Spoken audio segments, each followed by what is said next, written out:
not to toot my own horns, but I put on an insane show live, but also that I can be funny on top of all of that and incredibly cute. I feel like, in general, with everything in my career, like people assuming that bimbocore was made by someone else other than me, I think people just have this like wild perception that like, I don't know, I guess it shocks them that a woman can achieve all that I've achieved right away and like be professional in the sense that like, not to toot my own horns, but I put on an insane show live, but also that I can be funny on top of all of that and incredibly cute. So like the fact that I would be able to make fun of myself and have bimbocore and like have that be a name that I coined for myself, just in the sense that I'm like, it has that like metalcore riffs, but also it's Y2K trash pop at the end of the day, so that it can be both things, and that I would like willingly call myself a bimbo. It's just funny to me that people like that flies over some people's heads, but I think that's also why I have such a die-hard devout fan base, is because the people that get it really get it and they think it's funny. So I think definitely, because anyone that bought that Metal Hammer album like immediately knew that it was alluding to like an old Britney Spears Rolling Stone cover. And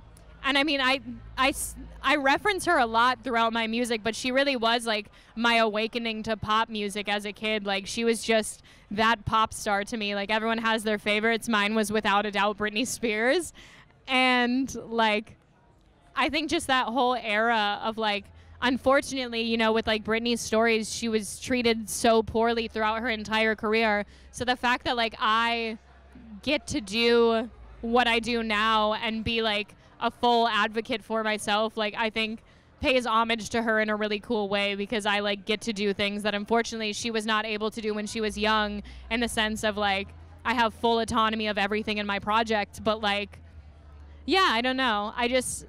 I will never stop referencing Britney Spears, and that's honestly why I became such good friends with Milky Way, is Milky Way is a die-hard Britney fan as well, and also loves metal. And the first time I ever saw her perform, she had a t-shirt on that said "Arm Britney Spears" and was on stage saying, "Give that girl a gun." So I think it's so funny because I realized pretty early on that I'm like a band's band, in the sense that like, you ask any old metal musician what their like guilty pleasure music is, it's like almost always like Britney Spears, Christina Aguilera. It's some sort of like 2000s pop that no one would expect, Mariah Carey, what have you. So I think like that kind of ended up working out in my favor, is like these metal bands would all find me out and then like, you know, promoting it to their fans. And I started with like a kind of pop, hyper poppy fan base, but it's grown so fast here just by word of mouth from like other bands or like social media or whatever, because people secretly always liked this kind of music, they just weren't as vocal about it.